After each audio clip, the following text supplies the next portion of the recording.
মা লক্ষ্মী বলেন যে ঘরের এমন ৫টি পবিত্র জিনিস আছে যা কখনো অন্যদের দেওয়া উচিত নয়।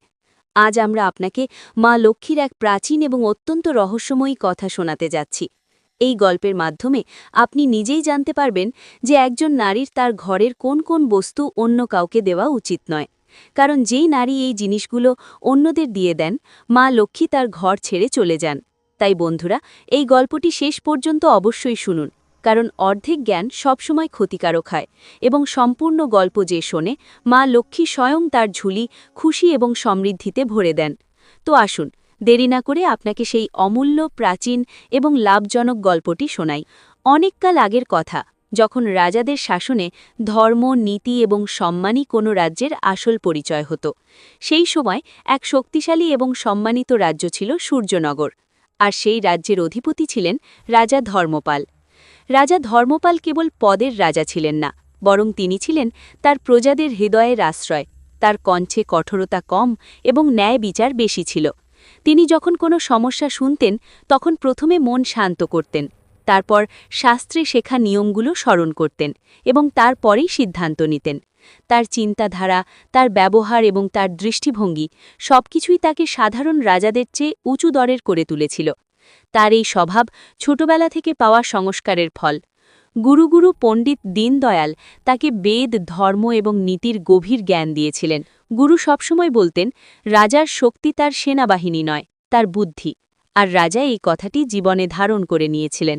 কিন্তু রাজা ধর্মপালের সবচেয়ে বড় শক্তি ছিলেন তার স্ত্রী রানী সুমিত্রা। রানী সুমিত্রা ঠিক ততটাই সরল ছিলেন যতটা তার নাম শুনে মনে হয়। মহলে প্রতিটি সেবক, প্রতিটি দাসী, প্রতিটি সৈনিক রানীকে সম্মান করত, কিন্তু সেই সম্মান ভয়ের কারণে নয়, ভালোবাসার কারণে ছিল। রানী সুমিত্রার হৃদয়ে করুণা এতটাই ছিল যে তিনি কারোর চোখের জল উপেক্ষা করতে পারতেন না। কোনো দুঃখী নারীকে দেখলে তার মন অস্থির হয়ে উঠত। রাজা এবং রানীর একটি অভ্যেস ছিল, তারা মহলের ভারী দায়িত্ব এবং কোলাহল থেকে দূরে সরে সরে মাঝে মাঝে বাইরে বেরিয়ে পড়তেন। তারা দুজনেই মনে করতেন যে রাজা এবং রানী হওয়া সত্ত্বেও তারা মানুষ এবং তাদেরও নিজেদের জন্য কিছু মুহূর্ত প্রয়োজন। তাই যখনই একটু সময় পেতেন, তারা মহল থেকে বেরিয়ে পড়তেন, বিনা কোনো বড় সুরক্ষা দল ছাড়াই, কোনো রাজকীয় প্রদর্শনী ছাড়াই। রাজা বলতেন, যখন মাথায় মুকুট থাকে তখনও মনকে শ্বাস নেওয়ার সুযোগ দেওয়া প্রয়োজন। রানী প্রায়ই হেসে উত্তর দিতেন, আর সেই শ্বাসগুলোতে শান্তি তখনই মিলবে যখন আমরা কিছুক্ষণের জন্য সবকিছু ছেড়ে দেব। এই অভ্যেসটি তাদের একে অপরের আরও কাছে এনেছিল। সেই দিনও সকালটা তেমনই ছিল, সাধারণ, শান্ত এবং আশায় ভরা। রাজার অনেক কাজ করার ছিল, কিন্তু তিনি ভাবলেন যে সকালের কিছুটা সময় রানীর সাথে কাটানো যাক। তিনি রানীকে বললেন যে তারা কিছুক্ষণ বাইরে ঘুরে আসবেন। রানী প্রস্তুত ছিলেন, তার মুখে ক্লান্তি ছিল এবং রাজা সেটা ভালোভাবেই বুঝতে পারছিলেন। তিনি দুটি ঘোড়া প্রস্তুত করার আদেশ দিলেন এবং দুজনেই মহল থেকে বেরিয়ে পড়লেন। মহলের বাইরের রাস্তা সবসময়কার মতোই শান্ত ছিল।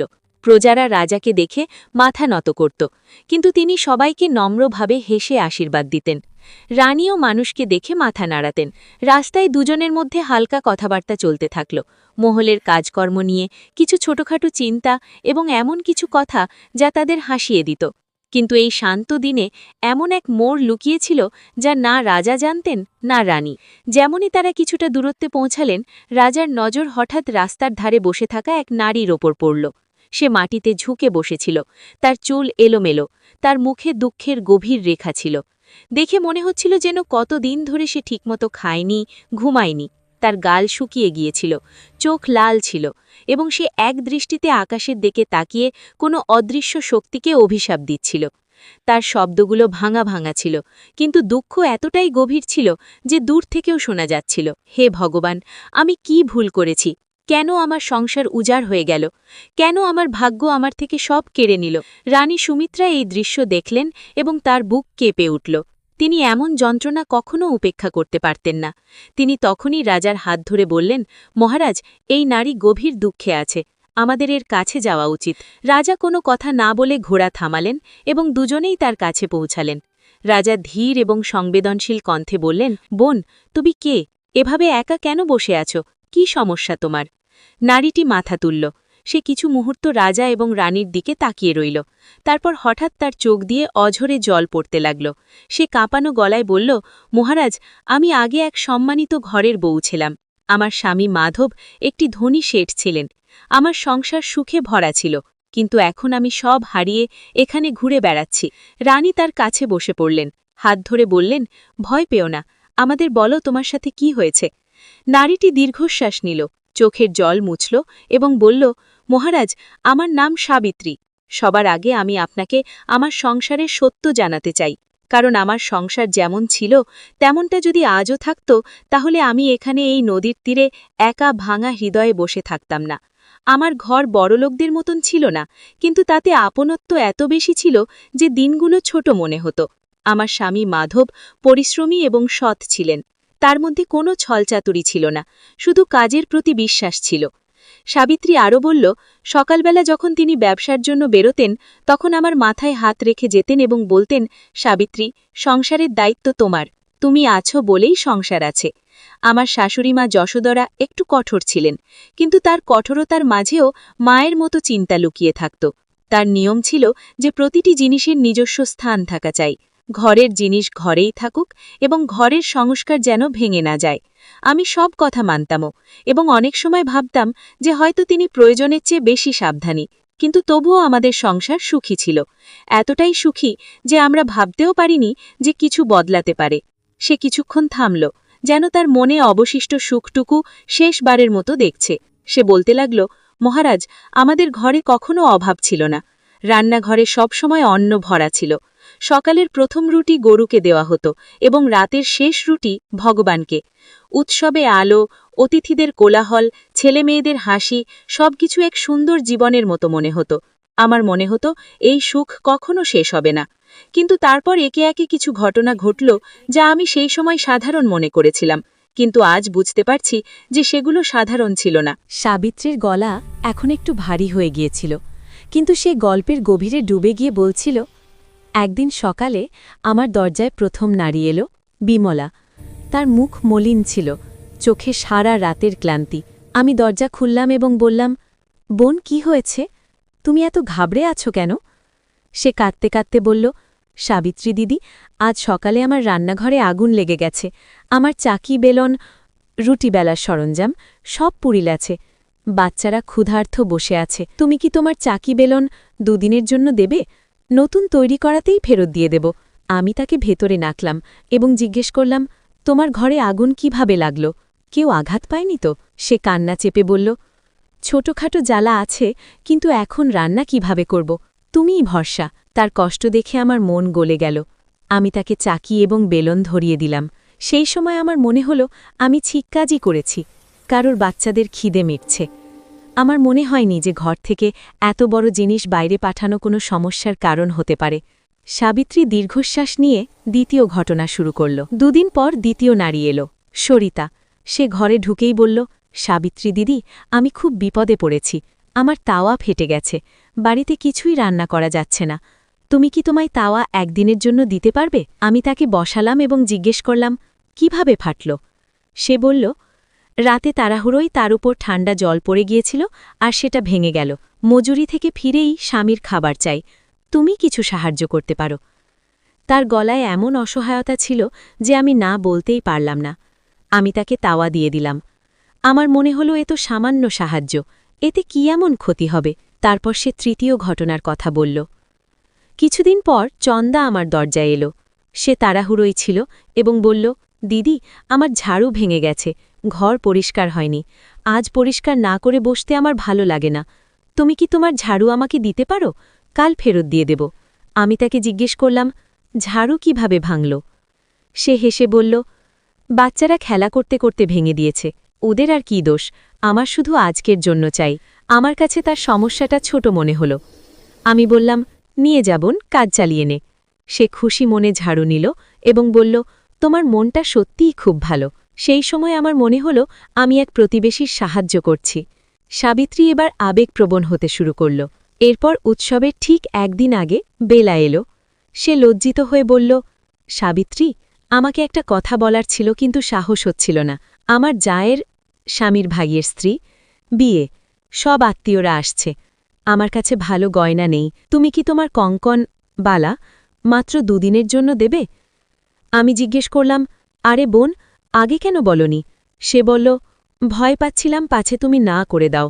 তার মুখ দেখে মনে হলো তার মন সত্যিই ভেঙে আছে। আমি আমার প্রিয় কঙ্কন বের করে তাকে দিয়ে দিলাম। সে স্বস্তি পেল। আমার মনে হলো আমি এক নারীর সম্মান বাঁচালাম। সাবিত্রী এবার পঞ্চম নারীর কথা উল্লেখ করল। শেষবার উমা সন্ধ্যার সময় এলো। তার গলা কাঁপছিল। সে বলল, দিদি, আমার বাচ্চারা অসুস্থ, ওদের রাতে দুধ দিতে হবে, দোকানপাট বন্ধ, একটু দুধ দাও, শুধু আজকের রাতের জন্য। আমি জিজ্ঞেস করলাম, কোনো প্রতিবেশীর কাছে চেয়েছ? সে বলল, দিদি, সবার ঘরেই কম আছে, তোমার ঘরের রান্নাঘরের কথাই মনে পড়ল। আমি তাকে না ভেবেই বাটি ভরে দুধ দিয়ে দিলাম। সেই সময় শুধু একজন মায়ের অসহায়তা চোখে পড়েছিল। বলতে বলতে সাবিত্রীর স্বর ধীর হয়ে গেল। মহারাজ, এই ৫ জন নারী আমার কাছে যা চাইল আমি দিয়ে দিলাম। সেই সময় আমার মনে হয়েছিল যে দান করে সেই মহান হয়, কিন্তু সেই ৫ দিনের পর আমার ঘরের পরিবেশ ধীরে ধীরে এমনভাবে বদলাতে শুরু করল যা আগে কখনো হয়নি। সবচেয়ে আগে রান্নাঘর তার প্রভাব দেখাল। যে রান্নাঘরে সবসময় রুটির সুগন্ধ থাকত, যেখানে উনুন জ্বলতেই যেন ঘরের হৃৎস্পন্দন শুরু হতো, সেখানে হঠাৎ কাজ বিগড়াতে শুরু করল।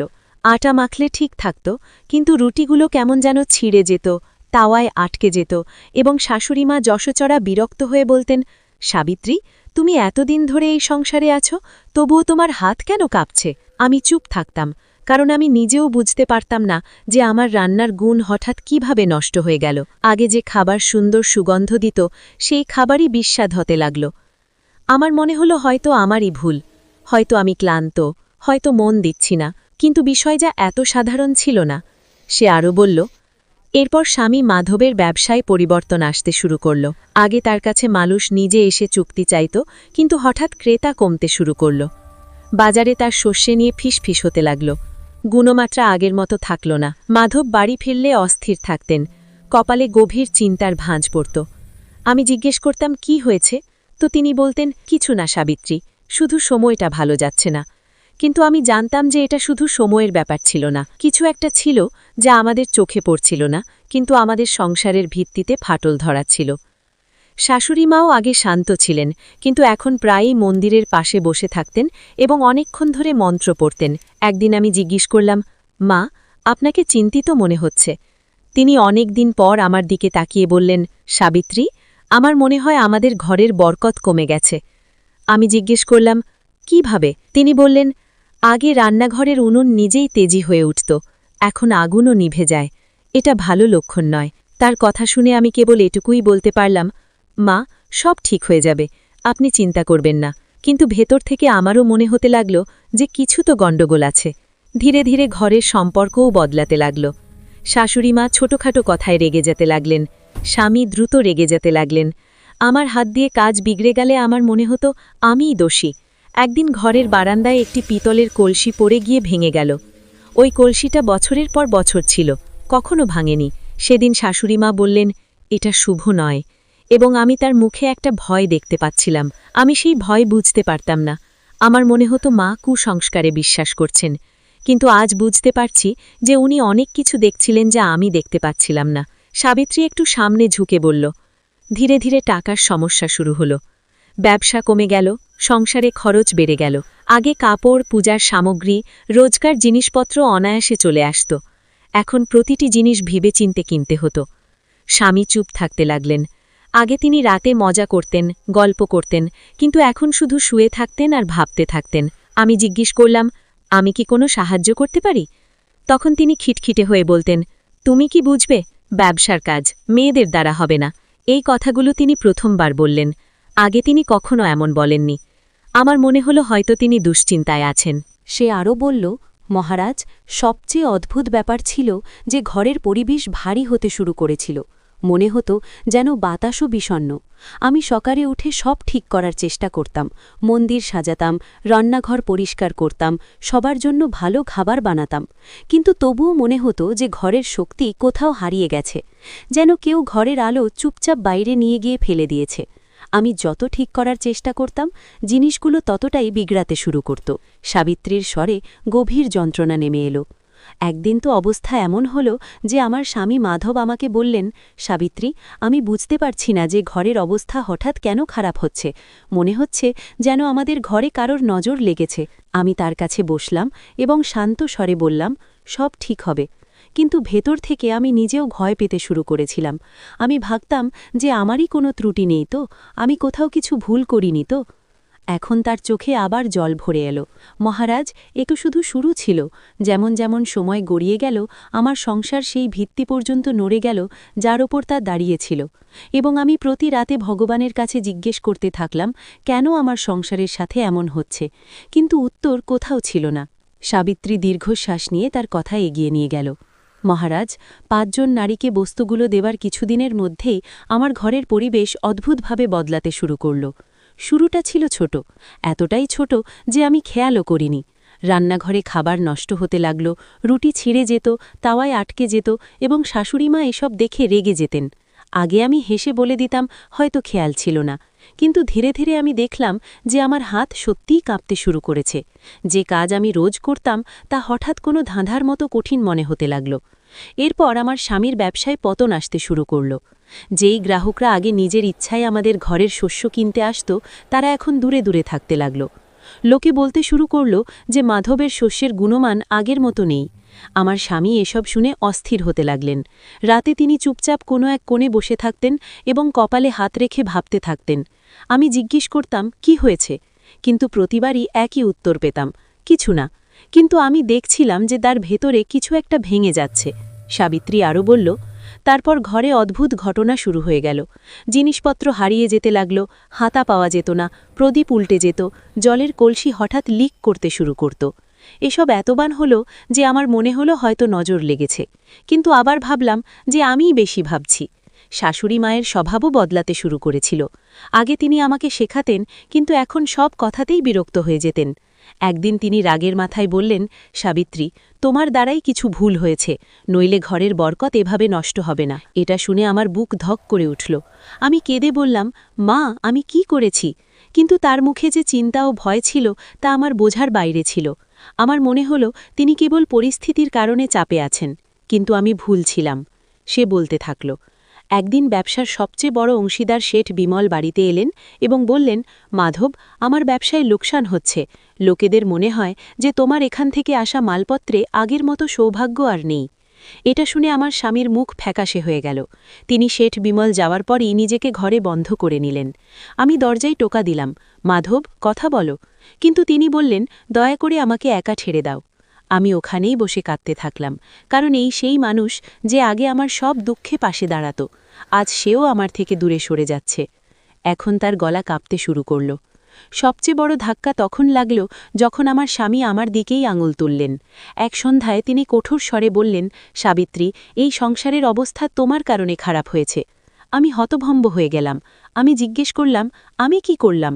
তিনি বললেন, তুমি যেই দিন ঘরের জিনিসগুলো বাইরে দিয়েছিলে সেই দিন থেকেই আমাদের সংসার ভাঙতে শুরু করেছে। তুমি আমাদের সৌভাগ্য অন্যদের মধ্যে বিলিয়ে দিয়েছ। মহারাজ, তার কথাগুলো আমার কাছে বজ্রপাতের চেয়ে কম ছিল না। আমি কাঁপতে কাঁপতে বললাম, মাধব, আমি তো শুধু সাহায্য করেছিলাম। কিন্তু তিনি বললেন, আমাদের সাহায্যর আগে তোমার নিজের সংসারের কথা ভাবা উচিত ছিল। তার চোখে যে ক্রোধ ছিল তা আমাকে চিরে ফেলল। শাশুড়ি মাও আমাকে দোষ দিতে লাগলেন, সাবিত্রী, তুমি ঘরের সংস্কার ভেঙেছ। আমি কাঁদতে লাগলাম, কিন্তু কেউ আমার কথা শুনল না। সে গভীর যন্ত্রণায় বলল। সেই রাতে আমার স্বামী আমার হাত ধরে বললেন, সাবিত্রী, তুমি কিছুদিনের জন্য বাপের বাড়ি চলে যাও।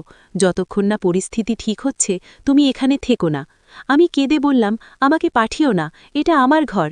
কিন্তু তিনি রাগে আমার হাত ছাড়ালেন এবং আমাকে দরজার বাইরে ধাক্কা দিয়ে দিলেন। আমি সারা রাত ওখানেই বসেছিলাম, কিন্তু কেউ দরজা খুলল না। সকাল হতেই আমি হাঁটতে শুরু করলাম। কোনো দিক নেই, কোনো আশ্রয় নেই, এবং প্রতি পদমে এটাই ভাবতে থাকলাম যে আসলে আমার ভুলটা কী ছিল। সাবিত্রীর চোখ দিয়ে জল গড়িয়ে পড়তে লাগল। মহারাজ, আমি হাঁটতে হাঁটতে এই নদীর তীরে চলে এলাম। ক্লান্ত হয়ে গিয়েছিলাম, ভেঙে পড়েছিলাম। আমি ভগবানকে জিজ্ঞেস করলাম, কেন আমার সাথে এমন করলে? আর আমি কাঁদতে থাকলাম, যতক্ষণ না আপনার ছায়া আমার সামনে পড়ল। আজ আমি প্রথমবার মনে হচ্ছে যে হয়তো কেউ আমাকে বলবে যে আসলে আমার সংসারের পতন কেন হলো। আর এখানেই রাজা ধর্মপাল বুঝতে পারলেন 5টি বস্তু, 5টি দান এবং তারপর ঘরে আসা 5 দিকের দুর্ভাগ্যের ঢেউ সব একে অপরের সাথে যুক্ত ছিল।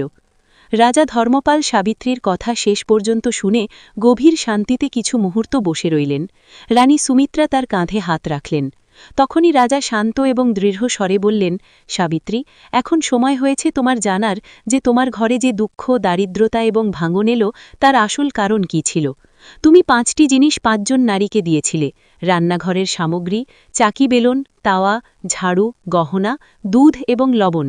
যদিও গল্পের শুরুতে লবণের কথা বলা হয়নি, কিন্তু এই তালিকায় প্রায়ই দুধ বা সাদা জিনিসের সাথে লবণও ধরা হয় এবং রাজা এখানে লবণের উল্লেখ করেছেন, যা ঘরের বরকত, শক্তি এবং সমৃদ্ধির প্রতীক। তুমি যেই জিনিসগুলো 5 জন নারীকে দিয়েছিলে এগুলো দেখতে সাধারণ, কিন্তু এগুলো ঘরের বরকত, শক্তি এবং সমৃদ্ধির সাথে যুক্ত থাকে। যখন এই বস্তুগুলো ঘর থেকে বের হয় তখন কেবল জিনিসই যায় না, ঘরের শুভ শক্তিও বাইরে চলে যায়। তোমার মন পরিষ্কার ছিল, তোমার উদ্দেশ্য ভালো ছিল, কিন্তু নিয়ম উদ্দেশ্য দেখে না, তারা শক্তি দেখে, এবং শক্তির ক্ষয়ই তোমার সংসারে এই সব পরিবর্তন নিয়ে এসেছে। সাবিত্রীর মুখ স্তম্ভিত হয়ে গেল। সে বলল, মহারাজ, আমাকে এটা কখনো কেউ বলেনি। আমি ভাবতেও পারিনি যে আমার সাহায্য এমন পরিণাম নিয়ে আসবে। রাজা তার দিকে তাকিয়ে বললেন, ভুল জেনে বুঝে করা জিনিস নয়, তুমি অজ্ঞানে করেছ, তাই তুমি দোষী নও। দোষ নিয়মের, যা তোমাকে আগে জানানো হয়নি। এটা শুনে সাবিত্রীর চোখ ভরে এলো, কিন্তু সে প্রথমবার হালকা বোধ করল, যেন তার নিজের ওপর থেকে বোঝাটা একটু নেমে গেল। তারপর রাজা বললেন, সাবিত্রী, এখন চলো তোমার বাড়ি। এটা শুনেই সে ঘাবড়ে গেল। সে 2 হাত জোর করে বলল, না মহারাজ, দয়া করে আমাকে ফেরত পাঠাবেন না। আমার স্বামী আমাকে গ্রহণ করবেন না। তিনি আমাকে ধাক্কা দিয়ে বের করে দিয়েছেন। তিনি এখন আমাকে দেখতে চান না। আমি সেখানে ফিরে গিয়ে কি করব? তার গলা ভেঙে গেল। সে পিছিয়ে যেতে লাগল। রানী সুমিত্রা তার হাত ধরলেন এবং বললেন, সাবিত্রী, তোমার ঘর তোমার অধিকার, আর যতক্ষণ রাজা তোমার সাথে আছেন কারও সাধ্য নেই তোমাকে অস্বীকার করার। কিন্তু সাবিত্রী আবার বলল, মহারানী, আমার স্বামী এখন আমাকে ভালোবাসেন না। তিনি আমাকে দোষী বলেছেন, আমাকে ঘর থেকে বের করেছেন, এবং এখন আমি ফিরলে তিনি আমাকে আরও বেশি অপমান করবেন। রাজা তার চোখের দিকে সোজা তাকিয়ে বললেন, সাবিত্রী, যখন সত্য সাথে থাকে তখন কোনো অপমান হয় না। আমি সত্য জেনে নিয়েছি, এখন আমি তোমার স্বামীকে নিজে বোঝাবো। তুমি শুধু আমার ওপর বিশ্বাস রাখো। রাজার স্বরে এমন এক দৃঢ়তা ছিল যা সাবিত্রীর ভয়কে প্রথমবার একটু দুর্বল করল। তারপর রাজা ধর্মপাল, রানী সুমিত্রা এবং সাবিত্রী 3 জন তার বাড়ির দিকে রওনা হলেন। রাস্তায় সাবিত্রীর পা কাঁপছিল, তার শ্বাস দ্রুত ছিল, কিন্তু তবুও সে হেঁটেই যাচ্ছিল, যেন তার ভেতরে 2টি ভাব লড়াই করছে, ঘরে ফেরার ভয় এবং সত্যের সামনে দাঁড়ানোর সাহস। যখন তারা তার বাড়িতে পৌঁছলেন, ভেতরে এক ক্লান্ত, ভেঙে পড়া মানুষ মাথায় হাত দিয়ে বসে কিছু ভাবছিল। যেমনই সে রাজা ধর্মপালকে দেখল, সে ঘাবড়ে দাঁড়িয়ে পড়ল। তার মুখে বিস্ময়, ভয় এবং সম্মান সব একসঙ্গে চলে এলো। সে তক্ষুনি দৌড়ে এসে তাদের পায়ে লুটিয়ে পড়ল। মহারাজ, আমার বাড়িতে পা রেখে আমাকে ধন্য করলেন, বলুন কি আদেশ? রাজা তাকে তুলে দাঁড় করালেন এবং বললেন, আদেশ নয়, সত্য শোনাতে এসেছি। মাধবের নজর তখনই সাবিত্রীর ওপর পড়ল। সে এক মুহূর্তের জন্য যেন জমে গেল। তার চোখে সেই একই কঠোরতা, সেই পুরনো হতাশা জ্বলে উঠল। কিন্তু তারপর সে ইতস্তত করে বলল, তুমি ফিরে কেন এসেছ? তার স্বরে এখন আগের মতো নিষ্ঠুলতা ছিল না, কিন্তু ছটপটানি অবশ্যই ছিল। রাজা পা বাড়িয়ে বললেন, মাধব, তুমি তোমার স্ত্রীর ওপর যে অভিযোগ লাগিয়েছ তা অজ্ঞানে লাগিয়েছ, কিন্তু এখন আমি তোমাকে বলছি যে তোমার ঘরে যে দুর্ভাগ্য এসেছিল তা কেন এসেছিল। রাজা তাকে বোঝাতে শুরু করলেন, তোমার স্ত্রী কোনো পাপ করেনি, সে কারও অপমান করেনি, সে কেবল দয়া দেখিয়েছিল। কিন্তু যে বস্তুগুলো সে দিয়েছিল, রান্নাঘরের সরঞ্জাম, ঝাড়ু, গয়না এবং সন্ধ্যার দুধ, এগুলো কোনো সাধারণ বস্তু নয়। এই বস্তুগুলো ঘরের শক্তি, অন্ন, স্ত্রী তেজ, সমৃদ্ধি এবং বরকতের প্রতীক। যখন এই বস্তুগুলো ঘর থেকে বাইরে যায় তখন এদের সাথে ঘরের শুভ শক্তিও বাইরে চলে যায়। তুমি যে পরিবর্তনগুলো দেখেছ, ব্যবসায় পতন, ঘরে কলহ, অন্নের অভাব, মানসিক অস্থিরতা, এ সবই ওই বস্তুগুলো ঘর থেকে বাইরে যাওয়ার প্রভাব ছিল। মাধব স্তব্ধ হয়ে দাঁড়িয়েছিল, সে নড়তেও পারছিল না। সে সাবিত্রীর দিকে তাকালো, তারপর রাজার দিকে এবং ধীরে ধীরে তার চোখ ভিজে আসতে লাগল। সে ভাঙা গলায় বলল, মহারাজ, আমি একে দোষী করেছি, একে ঘর থেকে বের করেছি, অথচ ও তো জানতও না যে ও কি করছে, ও তো শুধু দয়া করছিল, আর আমি। তার কথা আটকে গেল।